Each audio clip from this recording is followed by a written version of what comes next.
Anne bugün hava kasvet. Anne bugün hava kasvet. Renk çiçekler açtı hep düştüğüm yerlerde. Çok özledim, istemedim başarmadan dönmek. Sırtımda bir çanta, bilmiyordum hiçbir şey. Ben çok küçüktüm, çıktım evden, çok büyüktü evren.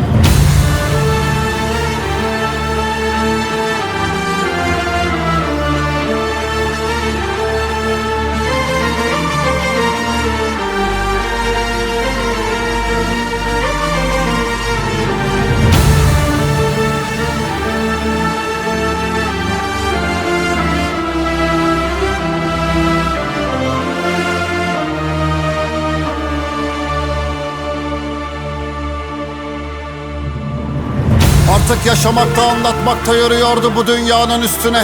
Yatmışım yüzü koyun, kalk gidelim dediğim yok dediler. Üşüyordum sanki şu gökyüzü hep üstümüzü örtüyor. Ölüm gözlerimi görüyor, ben de onu hep bir döngü biliyorum. Başladığım yerde son...